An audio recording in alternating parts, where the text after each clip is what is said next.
Vamos a iniciar el día de hoy con una conferencia muy particular sobre violencia.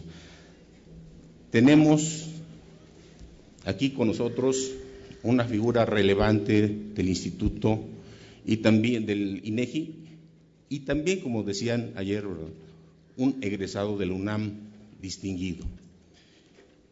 El licenciado Mario Palma Rojo es actualmente uno de los vicepresidentes del SNIEG, o sea, uno de los 5 miembros de la Junta de Gobierno del INEGI. Este cargo lo ocupa desde 2008.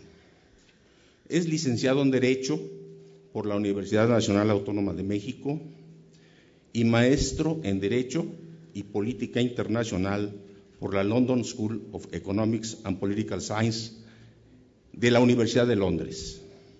Ha sido profesor de Derecho Internacional Público en la UNAM de 78 a 1985.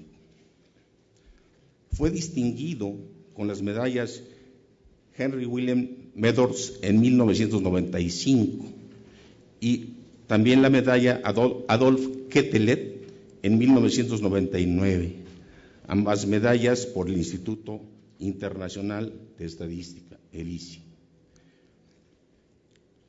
Cuenta además con una amplia experiencia laboral en el sector público. Aquí nos podríamos llevar un buen tiempo detallando esto. Vamos a señalar algunas de las funciones desempeñadas. De 1978 a 1982 laboró en el Consejo Nacional de Ciencia y Tecnología como director general adjunto de formación de recursos humanos. En el INEGI desempeñó diferentes cargos en una época anterior, desde la subdirección de normatividad y servicios técnicos, también pasando como coordinación ejecutivo entre 1988 y 1990, coordinador administrativo, y esos cargos son algunos de los que ha desempeñado en el INEGI. Fue también subsecretario de Desarrollo Regional de la Secretaría de Desarrollo Social de 99 a 2000 y fue oficial mayor y subsecretario de Innovación y Calidad de la Secretaría de Turismo de 2000 a 2003. En la Secretaría de la Función Pública ocupó el cargo de delegado y comisario público propietario del sector de Educación y Cultura. También se desempeñó como oficial mayor de la Secretaría de Economía. Y bueno, hay otros cargos. Le cedemos la palabra al licenciado Mario Palma con este interesante tema. Muy buenos días a todos. Muchas gracias, Walter, por la presentación. Muchas gracias a la UNAM, la doctora Rabel, por esta invitación y por haber organizado esta reunión. Les estaba yo comentando a algunos amigos al principio que para mí es un honor regresar a la casa que es la UNAM.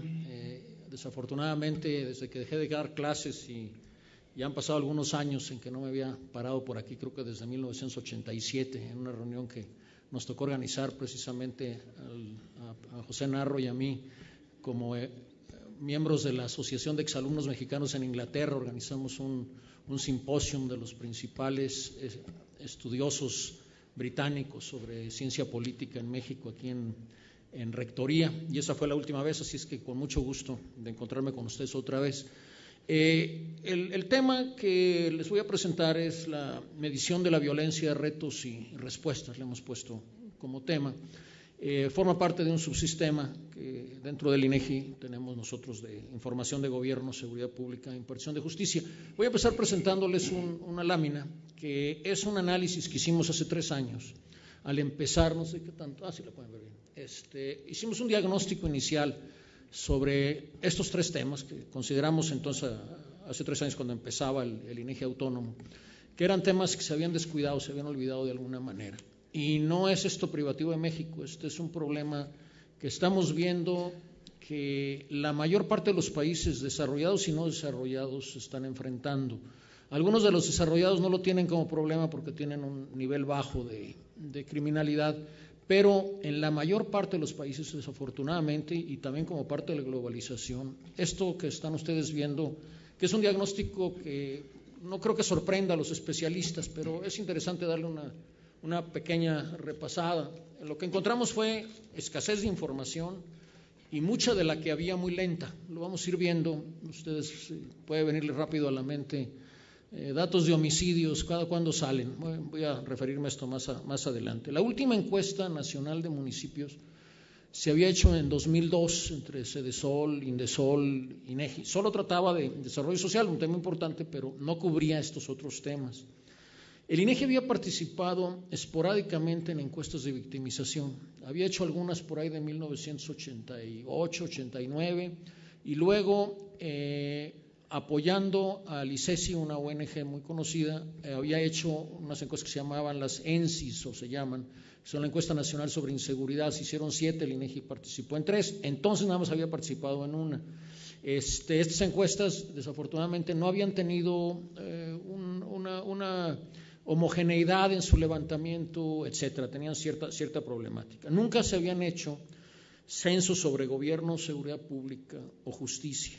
A esto había que aunar el hecho de que los ámbitos federal, estatal y municipal son muy diferentes. Si ustedes analizan lo que se hace en la federación, es muy diferente en los estados, y entre los estados hay estados que están muy avanzados en algunos temas, otros están muy atrasados, en promedio no andamos muy bien. Los municipios tienen serios problemas, ahora vamos a tocarlo un poco.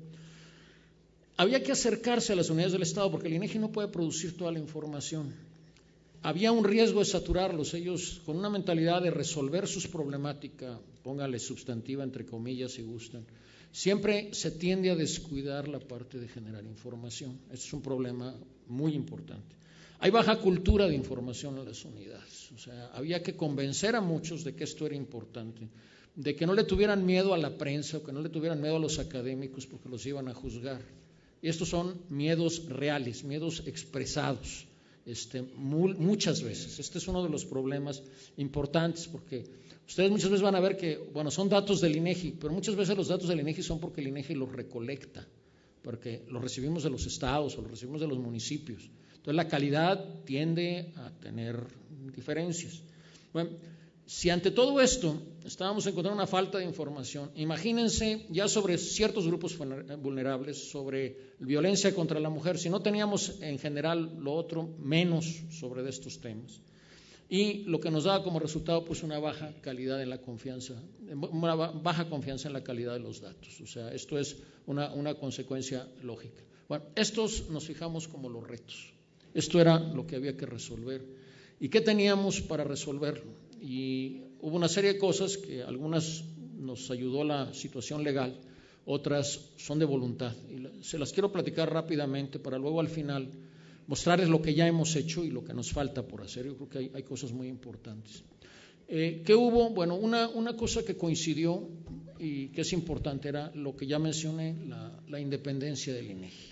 La autonomía del INEGI nos sirve para muchas cosas. Si quieres pasarlo al siguiente cuadro.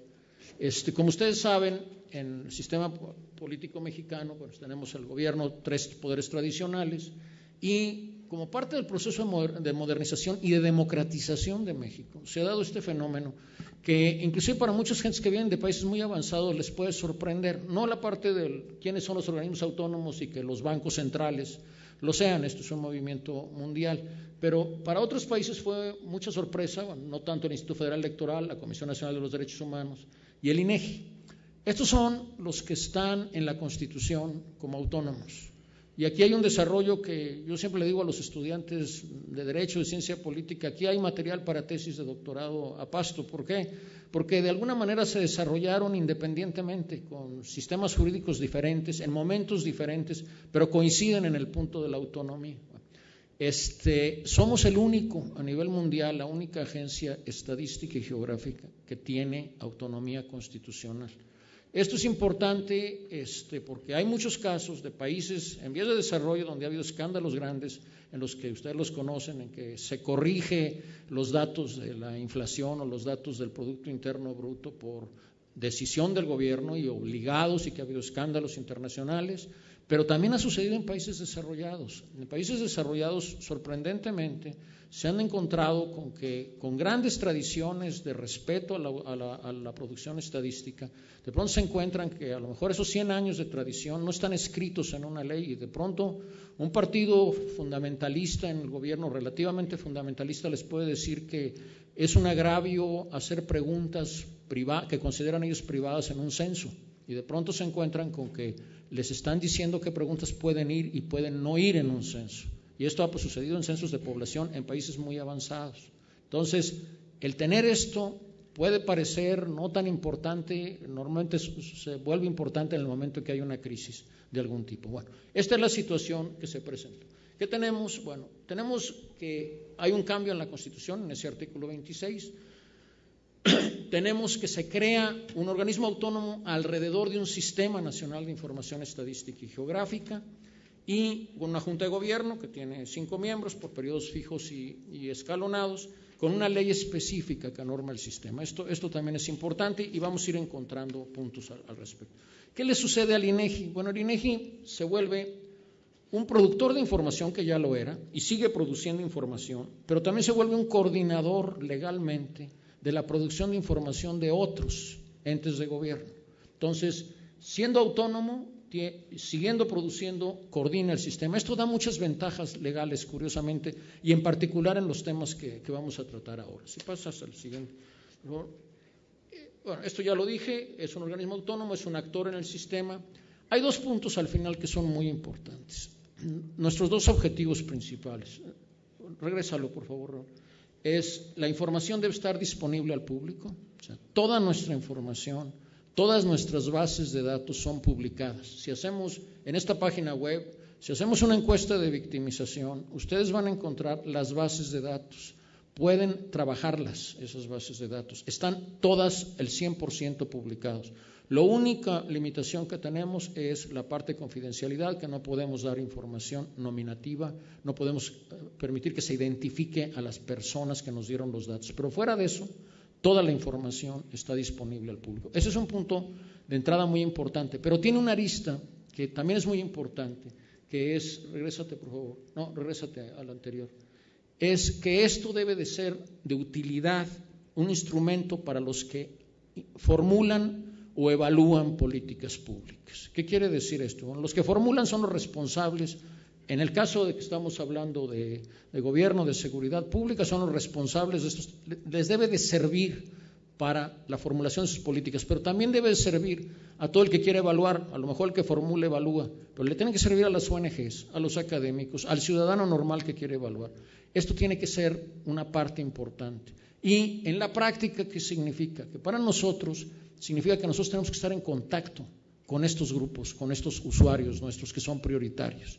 En otras palabras, en términos prácticos, nosotros, nuestras encuestas, nuestros censos, que ahora les voy a platicar, antes de levantarlos, los cuestionarios, se los mostramos a una gran cantidad de personas que ahora les voy a ir platicando quiénes son y cómo se acercan. Entre ellos, un grupo muy importante de enfoque académico en el que hay 3 o 4 miembros de aquí de la UNAM, hay gente del Colegio de México, hay gente del CIDI, hay gente del TEC de Monterrey, hay gente, etcétera, de todas las universidades, son más o menos 25 personas que conocen nuestros proyectos, pero esa es una parte, no es todo, tenemos también que sentarnos con los que producen.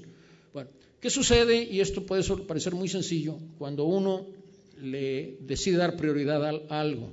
Ustedes como académicos lo entienden automáticamente, pero hay que mencionarlo. Se puede sistematizar lo que se está haciendo. Pásalo al siguiente, por favor. Bueno, en primer lugar, la prioridad, creamos un nuevo subsistema, había los 3 subsistemas tradicionales, creamos uno específico. Pasa al siguiente, por favor. Decidimos, y hay que dedicarle dinero a las cosas, se creó un área específica, una dirección general adjunta específica, y empezamos a tener un enfoque sistemático para la producción de información sobre estos temas. Aquí me quiero detener un poco. O sea, ¿qué significa esto? Significa que dejamos de ser simples recolectores de información que nos mandaban sin dar un input por parte nuestra, pero por otro lado empezamos a tener diferentes instrumentos de producción. Estos temas son temas complicados, no se resuelven con una encuesta de victimización, no se resuelven con un censo aislado, y mucho menos si estos no se repiten. O sea, tiene que haber una conexión y un análisis que básicamente, y esto es un resumen, Incluye 4 temas principales, añadimos procuración de justicia, a los que ya habíamos mencionado. Incluye un análisis fenomenológico de los temas hasta donde inciden con la producción de información. Al INEGI no le corresponde hacer un análisis sobre las situaciones y los orígenes del delito en México. Le corresponde dar la información para los que son expertos puedan hacer ese análisis. Únicamente cuando incide en el levantamiento sí lo tomamos en cuenta. Hay una línea ahí que sí tenemos que cuidar. En estos temas, como ustedes saben, la capacidad institucional es muy importante. ¿Por qué quiero decir por la capacidad institucional? La capacidad de actuación de las instituciones que están a cargo de resolver estos temas se vuelve parte de la estadística. En otras palabras, el crimen, ok, podemos analizar el robo y podemos analizar el número de robos, pero a nosotros no nos sirve hacer un análisis si no sabemos cómo reaccionan las policías al robo y cuál es su desempeño, qué funciones tienen, qué recursos y qué desempeño. Entonces, esto es parte de la estadística y se vuelve parte de nuestras encuestas y de nuestros censos. Nuestras herramientas son las tradicionales de estadística, los registros, las encuestas, los censos y la georreferenciación, que es otra ventaja que tiene el INEGI al ser uno de los 4 o 5 institutos en el mundo que tienen estadística y geografía juntos. La cooperación internacional se vuelve importante. Nosotros trabajamos mucho con la Comisión de Estadística de Naciones Unidas. Ahí tenemos, de hecho presidimos el grupo de estadística sobre violencia contra la mujer, el doctor Sojo lo preside, es un grupo internacional.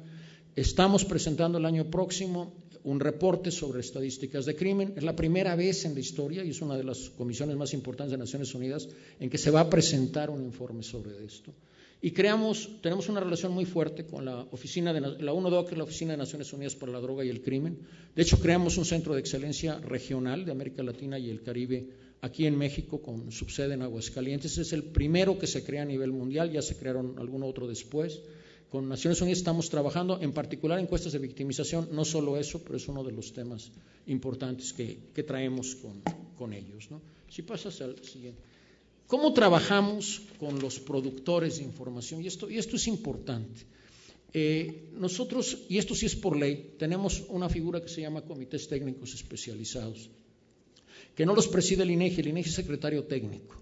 Aquí los preside el ente gubernamental, que es el mayor productor, el principal productor o el principal usuario de la información.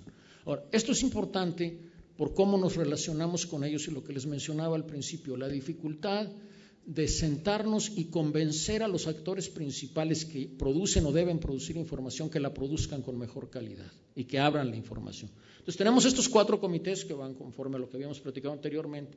¿Y quiénes los presiden? Bueno, el de gobierno lo preside la Secretaría de Hacienda y Crédito Público, lo preside el jefe de la unidad presupuestaria, él personalmente. Hay una regla aquí que tenemos, no escrita, pero sí que la hemos cumplido. No se permite mandar representantes. Podemos cambiar la reunión, pero no podemos llevarla a cabo si no la preside el titular. En seguridad pública es el jefe de la policía, el ingeniero Facundo Rosas. Él personalmente, la Policía Federal, él preside el comité. Amigos míos, académicos me han dicho, ¿y te sientas con la policía? Sí me siento con la policía. Y tengo que platicar con ellos y han tenido muy buena respuesta, curiosamente. Y más nos vale que nos podamos sentar con ellos y que los convenzamos de que producir estadística en esto es importante. A ellos me preguntan, ¿y tú te sientas con los académicos? Sí, encantado también, con ellos tengo menos problema. Pero es parte de la jugada. O sea, el INEGI, su rol es, nos tenemos que sentar con todos los que tengan una participación en esto. Esto es vital para la función del INE. En impartición de justicia, el Consejo de la Judicatura, el Director General de Estadística, y en la PGR también hay un Director General de Planeación y Estadística, y ellos presiden sus comités. Y estos son los que integran los comités. Así a primera vista, ustedes van a ver mucho de los estados. ¿Por qué? Porque tenemos que trabajar con los estados. Entonces, los van a ver en todos lados, pero ¿qué pasa? No me quiero detener mucho porque si no se va a hacer muy larga la conferencia. Pero, por ejemplo, en Procuración de Justicia, nosotros nos sentamos, hagan de cuenta, una hermandad con la Conferencia Nacional de Procuración de Justicia. Los 5 representantes, porque ellos se dividen en 5 regiones, están en nuestro comité y nosotros vamos a la conferencia. Entonces, ahí platicamos cosas como, ¿cómo ven ustedes si hacemos un censo sobre procuradurías de justicia de los estados? Algo que nunca se había hecho y que levantamos este año. Cuando se los propusimos hace 2 años, más de 6, ahí mismo en la reunión dijeron, yo no doy información para que me peguen. Entonces, esto es muy importante, muy interesante. Después de año y medio se les convenció e hicimos el censo, lo estamos procesando, les voy a presentar algunos resultados adelantados en unos minutos, y contestaron todos la encuesta. Esto es muy interesante, pero ese es el trabajo que tenemos que hacer.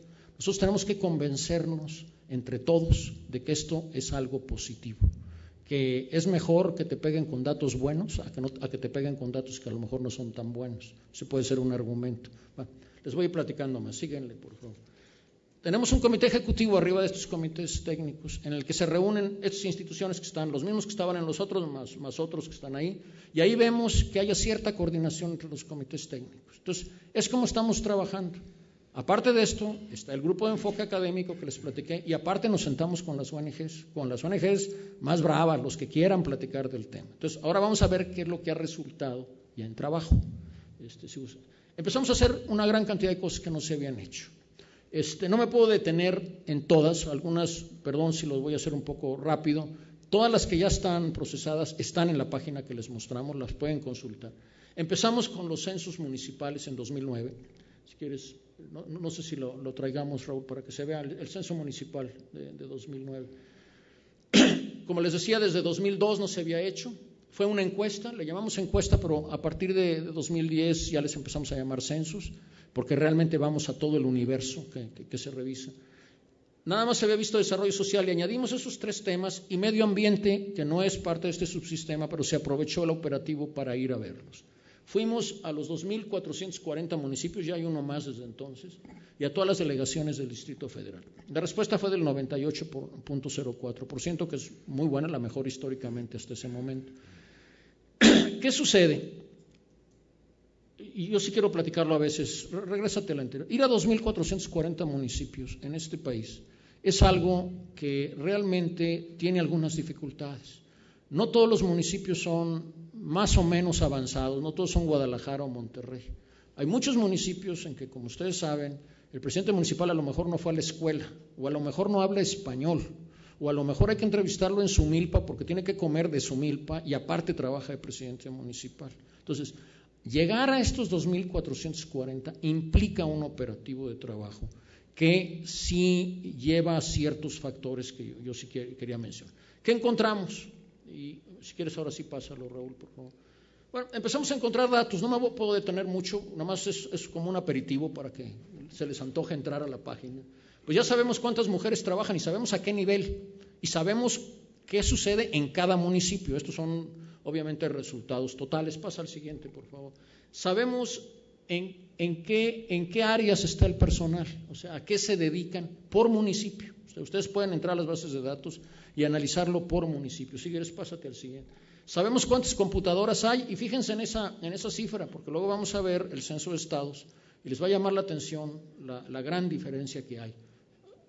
Sabemos cuántos trámites se realizaron y nos declaran los municipios. Ese es el total de trámites, infracciones de tránsito, etcétera, pero esto lo tenemos, repito una vez más, por municipio. Sabemos cuántas personas estaban en seguridad pública, cuántas son mujeres y cómo están contratados. Pásale, por favor. Etcétera. Hay los 7 millones de datos que vieron ustedes. Es una de las más ricas que tenemos. Y este año lo volvimos a hacer, lo estamos terminando de levantar. Volvimos a ir, aprendimos muchas cosas, ampliamos la parte de medio ambiente, aprendimos algo que no se puede ir a todos al mismo tiempo. Los municipios de este país, cuando cambian de gobierno y cambian en todas las fechas que ustedes se puedan imaginar, si ustedes los van a entrevistar, la nueva administración no sabe qué está pasando y qué pasó. Hay que darles unos meses. Entonces, por eso les dimos unos meses a los recién electos. Esa es la razón. Entonces, lo vamos a tener para principios del año próximo. Ese es un punto de información. Tenemos datos sobre seguridad ahí. Ahí empezamos a preguntarles cosas como cuántas intervenciones policíacas tienen, sabemos cuántas cárceles tienen por municipio y cuánto miden cada cárcel en cada municipio, y si están separadas por hombres y por mujeres, etcétera. Entonces, aquí hay una riqueza para explorar interesante. Empezamos a hacer censos estatales, que tampoco se habían hecho. Y entonces empezamos en 2010 con el Poder Ejecutivo Estatal, la misma situación, fuimos a todos, nos dieron todos los datos. Esto es importante, ya no estamos discutiendo si hay que dar datos, ya nos los dan los datos. La calidad, si ustedes la revisan, varía. Hay estados que tienen mucha mejor calidad que otros, pero ya los podemos comparar, ya les podemos decir que los que nos reportan procesados, hay estados que no me pueden dar procesados por sexo, hombre o mujer.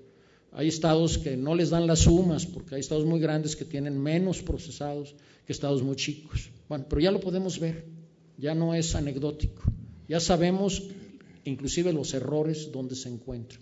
Entonces empezamos, si quieres pasar. No me voy a detener mucho. El primero de 2010 entramos a Gobierno, Seguridad y Reinserción Social. Fuimos a las cárceles también. Entonces tenemos esa información que también es muy útil. Pásalo, por favor. Sabemos cuántas mujeres. Aquí resulta que subió, ya es 40, no es 29 como estaba en el otro, pero lo sabemos también por nivel, Entonces, y por estado obviamente. 1.600.000 empleados. Entonces, ¿en qué gastan los estados? Bueno, gastan en el capítulo 1000 en personal, gastan en educación. En los municipios el gasto es en seguridad.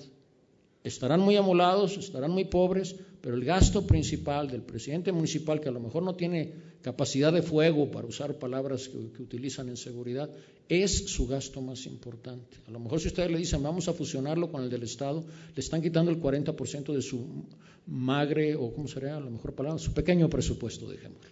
Entonces, en gasto en capítulo 2000, curiosamente, seguridad en los estados sube a primer lugar, y etcétera. Ustedes pueden ver, vean transparencia, está muy bajito. Entonces empezamos a analizar cosas que no teníamos antes. ¿Se acuerdan de las computadoras? Eran 130.000 en los municipios. Vean cuántos tienen. 32 entidades tienen casi 5 veces más que lo que tienen 2.440 municipios. Lo sabemos, son más pobres, pero ahora tenemos los números. Es un poquito diferente eso. Sabemos cuántos empleados están en seguridad pública, sabemos en dónde están. Síguele pasando, por favor.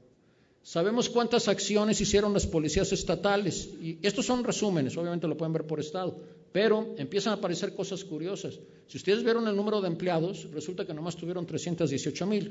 Nadie de ellos sabía lo que nos estaba declarando el otro, pero son como 3 acciones por empleado.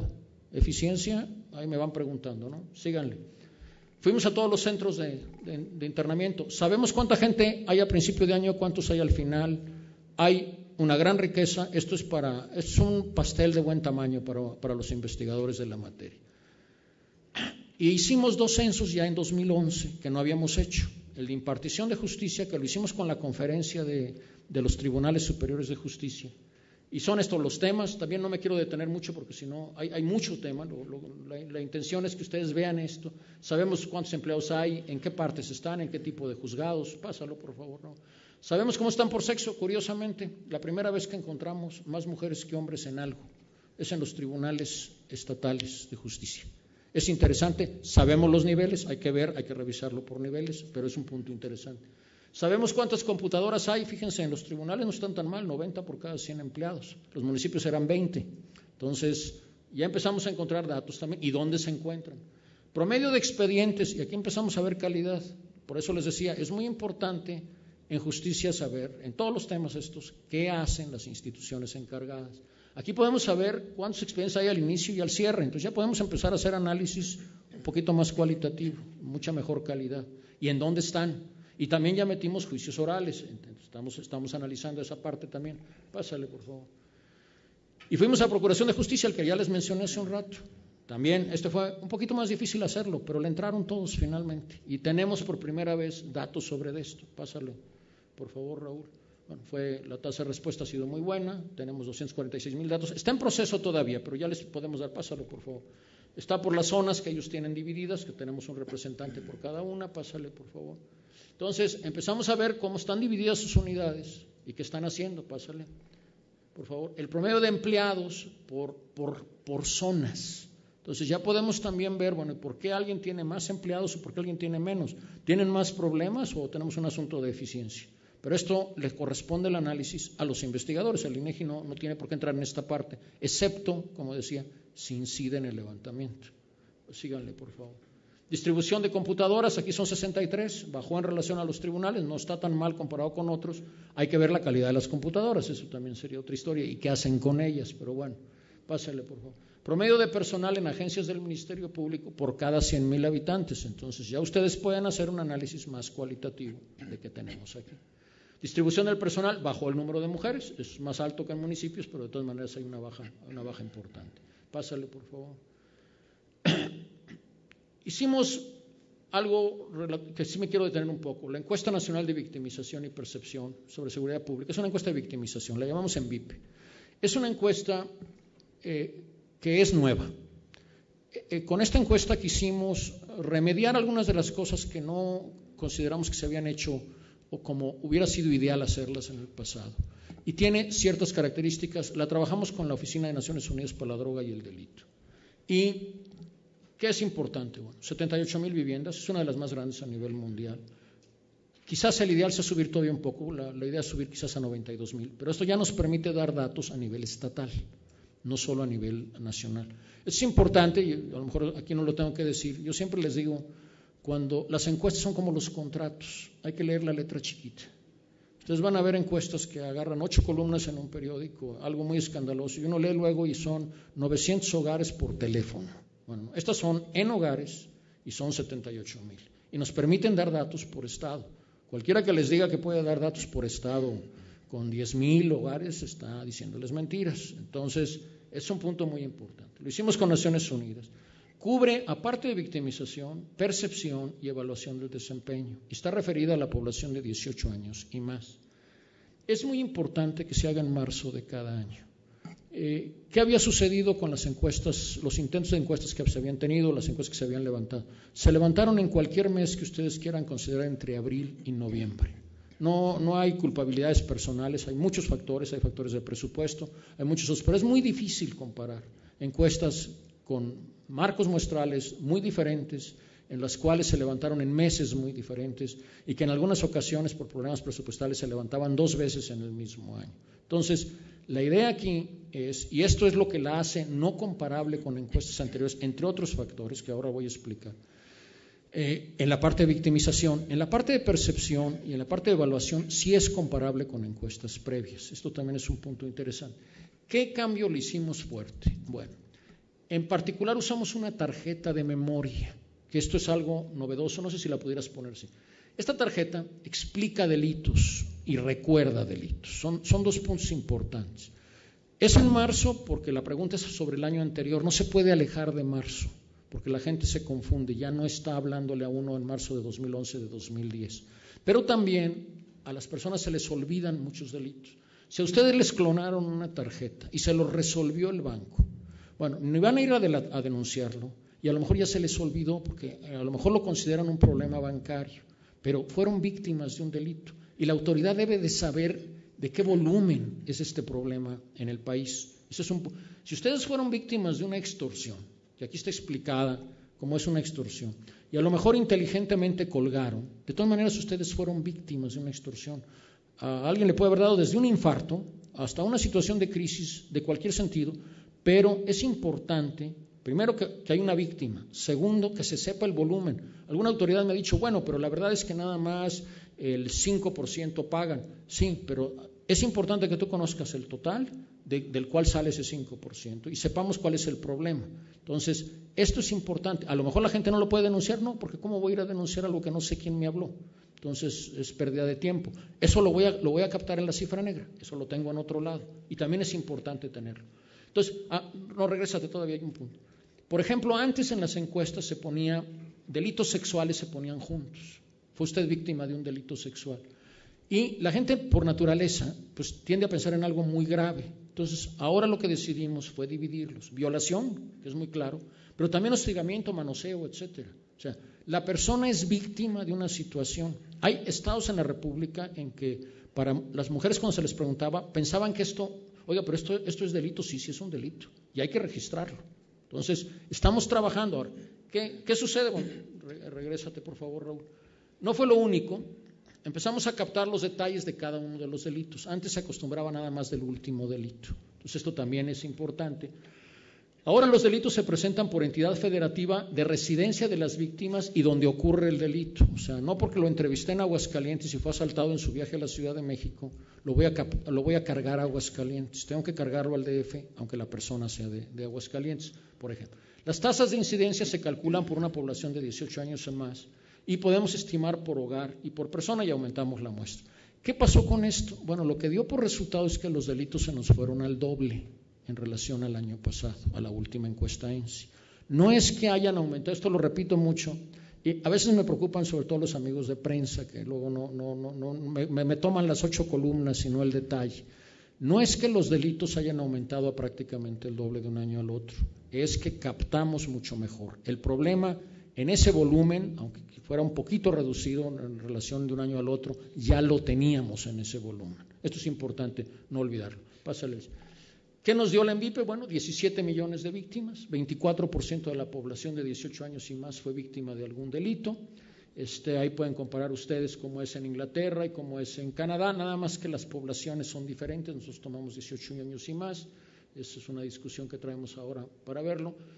Aquí ya tenemos algunas cosas de vulnerabilidad, el 52.9% son hombres, varía con algunos de los estados, esto se puede examinar una vez más por estado, entonces ustedes también pueden analizarlo. Paso al siguiente. Esto es importante, ¿dónde están la mayor parte de las víctimas? Esto nos habla de vulnerabilidad. En promedio en el país están entre 20 y 29 años, pero hay estados en los que están entre 30 y 39. Entonces, esto también hay que analizarlo. Yo se los presento como el total nacional, pero acuérdense que sí puede haber variantes importantes entre los estados. Se generaron 22 millones de delitos, esto es 1.3 delitos por víctima. Esto es lo que les decía que pasó, en la última ENCE había sido 11.8 millones, se va a 22.7. Entonces traíamos una discusión muy interesante en las anteriores encuestas en que si era 11.5, que si era 11.8. No, estábamos hablando de dimensiones totalmente fuera de la realidad. Y de hecho lo habíamos ya detectado al llevar las comparaciones con otros países. Ese 24% que tenemos ahora, nosotros lo estamos presentando en 11, 12, no era posible. Entonces había algunos indicios de que no estábamos midiendo correctamente. No, regrésate por favor. ¿Qué sale del anterior, por favor? Esto es muy importante, la distribución porcentual de los delitos. Acuérdense que estamos hablando de delitos del fuero común, no son delitos federales. Y homicidio no lo hemos levantado, aunque lo vamos a empezar a preguntar por hogares con más cuidado, porque obviamente a la víctima no se le puede preguntar, pero sí vamos a empezar a preguntarlo el año próximo. Hay algunas preguntas en las que sí hacemos referencia, que ahora van a ver más adelante. Robo o asalto en la calle o en transporte público es el más fuerte, seguido de extorsión. El primero es particularmente pesado y hay que analizarlo estado por estado. Esto varía mucho, hay quien tiene 45% de sus delitos en este rubro y hay estados como Aguascalientes que tiene el 4%. Entonces, es muy interesante porque no es, y cuando me pregunta la prensa, bueno, ¿y en qué lugar quedó mi estado? Yo no puedo hacer rankings con esto. De hecho, el INEGI no pretende hacer rankings. Primero porque son muchos indicadores y es muy complicado. Este no es un asunto de llevarlo a la ligera, sino que hay que llevarlo con mucho cuidado y con un análisis muy complejo, relacionando indicadores y valores. Pero es importante, ¿por qué es importante y grave? Porque este delito, la víctima está presente y es muy alto el uso de armas. Entonces, esto es un delito que sí lastima a las personas. Preguntamos otros delitos, van a aparecer abajo, preguntamos secuestro, nada más que con este tamaño de muestra es muy difícil tener un resultado de secuestro. Por eso es lo que les decía, las encuestas de victimización son muy importantes, pero no nos resuelven todo el problema. Hay cosas que tenemos que trabajarlas en registros administrativos, hay que resolverlo en otro lado, como hay cosas que hay que resolverla a consensos y yéndole a preguntar a las autoridades. Cada cual complementa, por eso tiene que ser sistemático el análisis. Entonces, pásenlo por favor. Aquí nos dice de los delitos que en el 40.6% hubo portación de armas y nos dice cuándo hubo violencia y cuándo no hubo. Y esto lo podemos ver por estado también. Entonces, si quieres pasarlo, por favor. También, por primera vez preguntamos el costo del delito. Entonces, las personas nos contestaron que el costo es 210 mil millones de pesos. Ojo, este es el costo del delito a los hogares. Nos falta el costo del delito a los negocios, que vamos a hacer una encuesta que más adelante les voy a platicar el año próximo por primera vez en establecimientos para preguntarles cuánto es el costo del delito. Eso habría que sumarlo en el costo nacional del delito. Entonces, esto es lo que tenemos en este momento. La gente nos dice que cambia cerraduras y nos dice cuánto le costó. Entonces, es interesante, empezamos a saber más cosas que no sabíamos. Pásenlo, por favor. La cifra negra es muy importante y es muy alarmante. La cifra negra es 92%.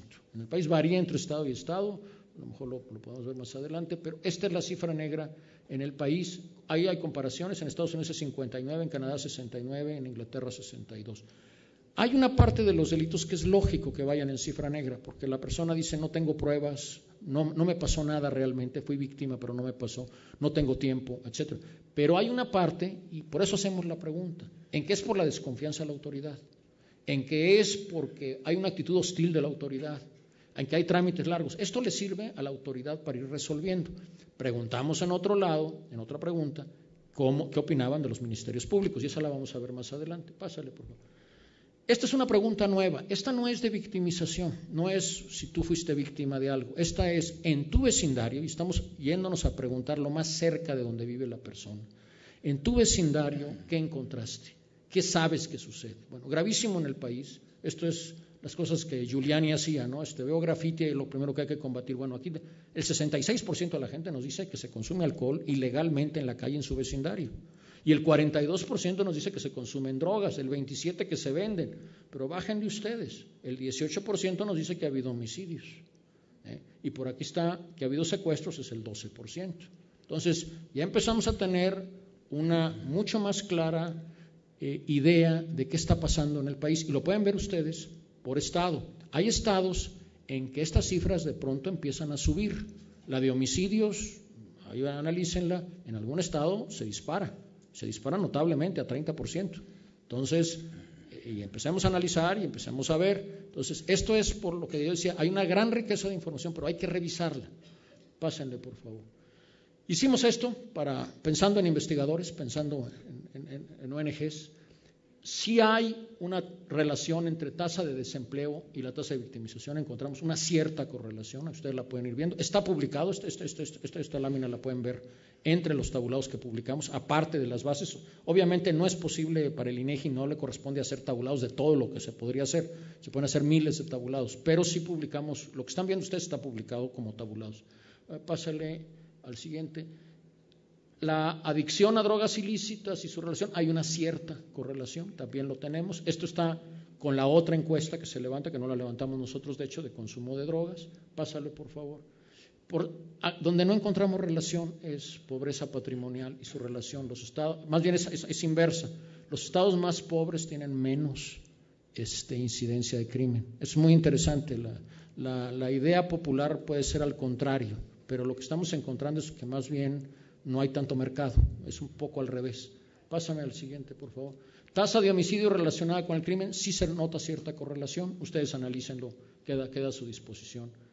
Percepción sobre la efectividad del trabajo que realizan las autoridades, vuelvo a lo que les platicaba hace un rato. Bueno, a la Marina y al Ejército no les va tan mal, si suman ustedes los dos primeros, algo efectivo y muy efectivo, andamos en 80%, pero conforme se acerca la autoridad al ciudadano, vean ustedes cómo le va al policía de tránsito. Entonces, esto es importante, y esto sí es comparable con lo anterior, sí hay una disminución de la percepción inclusive de la Marina y del Ejército, ya se nota de un año a otro, todavía estamos en niveles muy altos, pero ya se percibe un cierto desgaste, que lo van a ver quizás en otro cuadro. Adelante, por favor. Con esto terminaría la encuesta de la ENVIPE. Muy rápido les platico la ECOSEP. La ECOSEP es una encuesta que publicamos cada mes, es mucho más pequeña, pero cubre, es a nivel nacional. Nos da la respuesta a estas 5 preguntas en 2.300 viviendas. Su seguridad personal en relación a hace 12 meses y dentro de 12 meses, la del país y grado de confianza para caminar solo. Pásale al siguiente, por favor. La publicamos cada mes, ya está al mes de septiembre, ustedes la pueden ver. Por primera vez descubrimos algo interesante. No habíamos encontrado en la otra encuesta en la ENVIPE relación con la lectura de prensa, con la incidencia de crimen, etcétera. Aquí sí ya empezamos a encontrar, no en este cuadro porque este es el resumen de los 5 que vieron, pero a la pregunta de si usted considera que la seguridad del país empeoró en relación a hace 12 meses, entre agosto y septiembre hubo una baja de 7 puntos porcentuales. Y la encuesta fue levantada después de los incidentes del Casino Royal.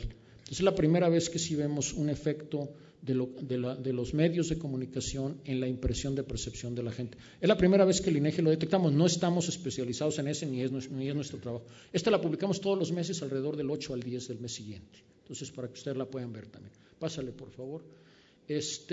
Me paso rápidamente. Esto es muy importante para grupos vulnerables, la dinámica de las relaciones en los hogares. Esta encuesta que se está levantando en este momento nos da una estimación de los comportamientos violentos, en particular contra la mujer, en los hogares. Entonces, este es 15 años y más, y podemos tener, se hacen preguntas sobre violencia escolar, laboral y comunitaria, más de la familiar. Es una encuesta muy complicada de levantar. Las personas que la levantan son mujeres, todas ellas. Tienen una serie de estrategias que se han trabajado para que pueda haber respuestas. Tienen mucho cuidado de quién está presente, de regresar a hacer las preguntas, etcétera, etcétera. No me detengo más. Los resultados van a estar el año próximo. Se va a terminar de levantar el 11 de noviembre de este año, ¿no? Pásale, por favor. Y el tamaño de la muestra es muy grande, son 128,000 hogares. Registros administrativos, y ya casi terminamos. Registros administrativos son muy importantes. Esta es la parte menos sofisticada o menos glamorosa de la estadística, a lo mejor, pero es la más importante y es la que lleva más tiempo resolver y es la más complicada. La estamos trabajando en los comités que ustedes vieron, los censos los recibimos, etcétera. Pero tenemos un problema. Casi lo primero que les puse fue escasez o lentitud de información. Aquí nosotros, y en particular me voy a referir a las tasas de homicidios. Las tasas de homicidios se ha publicado, bueno, ustedes la conocen, lo han visto, se publican anualizadas y se han publicado normalmente 10 meses después de que terminó el año. Este año lo bajamos a 6 meses después, con datos estimados. ¿Cuál es nuestro problema? Que nos llegan de 32 entidades que cada cual tiene un procedimiento diferente y una velocidad diferente para levantar. Estos deberían de ser mensuales. De hecho, hay varios estados que las entregan a nosotros al mes siguiente. Pero hay estados, aquí tenemos que esperar al más lento de todos, que se tardan. Es un proyecto prioritario. La idea es convertirlas en estadísticas trimestrales y eventualmente en estadísticas mensuales. Esto les da una idea de la problemática que existe y de lo que falta por hacer. Para nosotros estamos muy conscientes. Para nosotros es un proyecto prioritario. No depende solo de nosotros. Nosotros somos los que estamos empujando que esto se haga. Y, de hecho, en la próxima reunión de los gobernadores de la CONAGUA espero que ahí haya ya un compromiso escrito de parte de ellos. Pásale, por favor. Bueno, terminaríamos. Sí, síguete, por favor, con el siguiente dato. Ya, pásalo al siguiente. Ya tenemos algunas publicaciones, nada más ponla para que la vean. Esta la pueden ver, esta publicación con muchos de los datos que platicamos, la pueden ver como publicación, como libro en la página del INEGI, la pueden abrir, la pueden revisar, pero todo lo demás que ya está procesado, que les he ido platicando, pueden entrar a las bases de datos. Entonces, ustedes ya tienen ahí un buen camino. ¿Qué nos falta por hacer? Bueno, una encuesta nacional de calidad de gobierno, que estamos terminando la capacitación en este momento, la vamos a levantar este año. Es la primera vez que vamos a preguntar la calidad de los servicios que el ciudadano está recibiendo. Queremos hacer un censo del gobierno federal. Si ustedes quieren investigar sobre el gobierno federal, tienen que ir a cada dependencia. No es homogéneo y unas cosas están y otras cosas no están. Entonces la idea es, y estamos trabajando en eso. Por primera vez queremos hacer una encuesta nacional de victimización en empresas y negocios para el año próximo. Dependemos del presupuesto ahí, pero probablemente sí lo logremos hacer, que es la otra parte que creemos importante para complementar la información. La georreferenciación, estamos trabajando, hay varios proyectos y lo que ya les había yo mencionado, tanto de la Comisión de Estadística como el Centro de Excelencia. El último comentario nada más en cuanto a la parte internacional, la encuesta de victimización.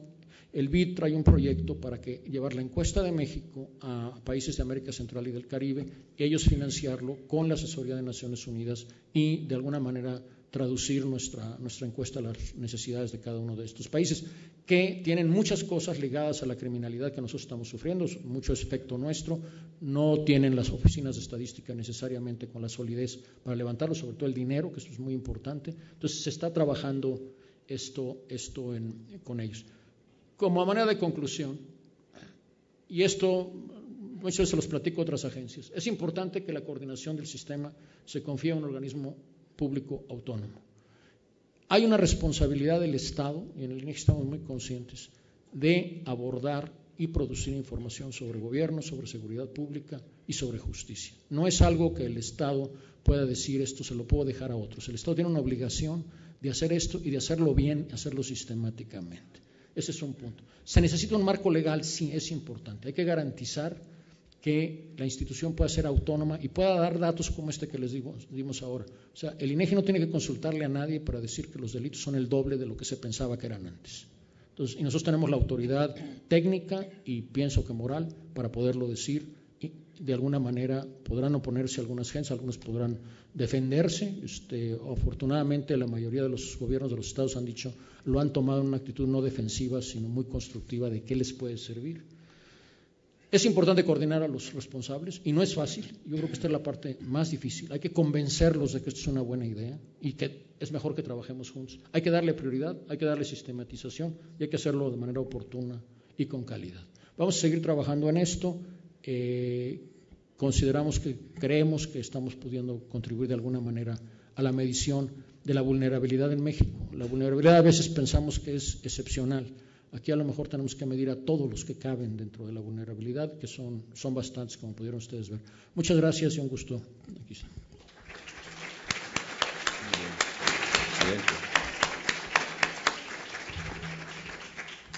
Bueno, estaba previsto una sesión de preguntas y respuestas. La verdad es que el licenciado Palma nos informó al principio la urgencia de salir, incluso ahorita ya tomó, 10 minutos, estamos rebasados en el tiempo, pero bueno, me dice que podemos dar 10 minutos para preguntas y respuestas, entonces si nos pasan por favor sus preguntas.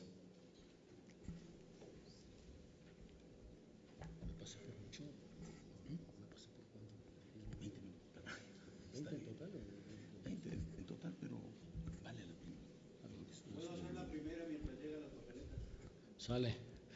¿Cuáles serían las fuentes de datos para conocer algo sobre la violencia en jóvenes, particularmente de 15 a 24 años?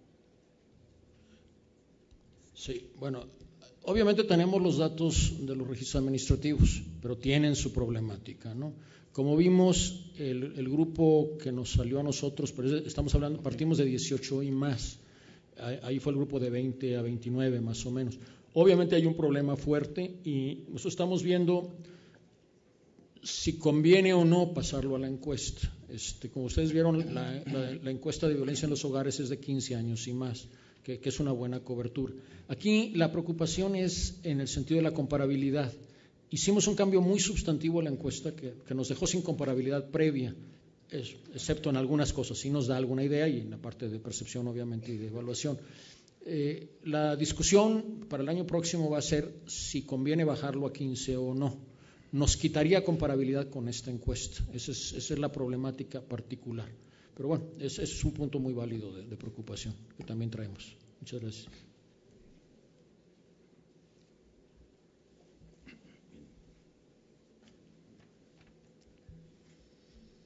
Las procuradurías cada mes rinden un informe, a mi saber, desde el 73. Por lo tanto, sería bueno. Sí, hay una pregunta de Jesús Peña, ¿no? Dice respecto a las procuradurías, cada mes rinden un informe desde 1973, por lo tanto sería bueno que este informe hoy mensualmente se lo envíen electrónicamente y de inmediato subirlo a la página. En cuanto a los demás, celebrar convenios de coordinación. Efectivamente, nosotros recibimos información de las procuradurías y de otras instituciones, lo recibimos mensualmente. El punto aquí es, esto se ha hecho burocráticamente y repetitivamente. Si ustedes me preguntan, nosotros seguimos recibiendo esta y mucha más información continuamente, pero la tenemos que revisar y tenemos que mejorarla con mucho cuidado. Nuestra manera de hacer el input ha sido trabajar con ellos directamente y pedirles el censo. Uno de los proyectos que siguen es mejorar cómo lo van a ir haciendo mensualmente, pero es paso a paso. Obviamente tenemos que tener la información, no podemos esperarnos al censo anual, aunque este censo se va a hacer cada año. ¿De acuerdo? Muy bien, hay dos preguntas. Una se refiere a que si las encuestas son entrevistas al informante directo o contesta un tercero. Y la otra es cómo se mide la confidencialidad, la confiabilidad de los datos, qué porcentaje de confianza tiene. No sé. Sí, bueno, en primer lugar es probabilístico y esto es importante mencionarlo. O sea, si se hace un análisis y se hacen todas las cuentas matemáticas, etcétera, y se asiste a la casa, se pregunta en el hogar, en el hogar de manera también aleatoria, se identifica a la persona que debe de contestar, que es alguien mayor de 18 años, el siguiente que tenga su cumpleaños.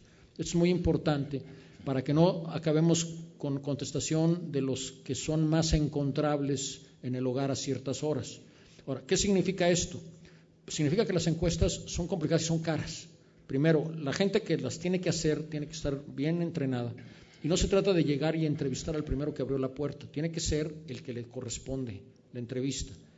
Hay una serie de cosas que son muy importantes saber. Por ejemplo, si ustedes preguntan si fue un auto robado en la casa, hay que asegurarse de que al que le están preguntando era el propietario del auto.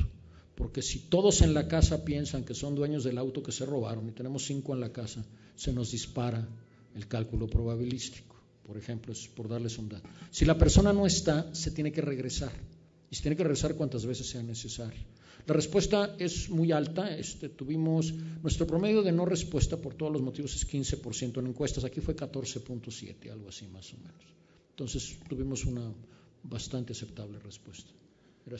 Bien, Gerardo Larriba dice, es fundamental el cuestionario y llama la atención que en el diseño de preguntas no participe el ciudadano o alguna representación de los mismos. ¿Por qué? Sí. Bueno, sí participan de alguna manera porque nosotros ponemos el cuestionario en nuestra página, está publicado y podemos recibir opiniones, no tenemos ningún problema en ese sentido. Obviamente no es un ejercicio popular de cuál me gusta más y cuál no me gusta o me gusta menos, este es un ejercicio técnico. De hecho, si quieren que les platique un poco, hubo quien nos criticó que lo lleváramos con el gobierno, con autoridades de gobierno. O sea, hubo alguna ONG que dijo, bueno, es que ¿por qué lo debe ver la gente de gobierno? Van a ocultar datos. Esto está abierto, esto es técnico. Como se lleva a autoridades de gobierno, se lleva a expertos y se lleva a ONGs. Esto está abierto a todo mundo para que opine y el cuestionario está publicado. Los criterios son técnicos. Hemos recibido muy buenas propuestas de todos los grupos y hemos recibido algunas muy malas y algunas regulares.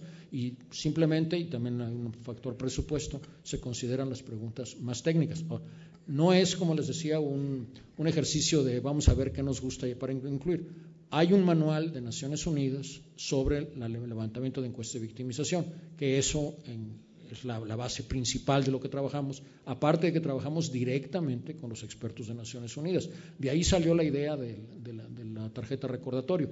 Es de lo más avanzado a nivel mundial, no se había utilizado aquí ni en la mayoría de los países. Entonces, es como se trabaja, no impide que una persona que tenga una aportación técnica que hacer, lo pueda hacer individualmente. Muchas gracias. Pues sería todo por esta interesante conferencia.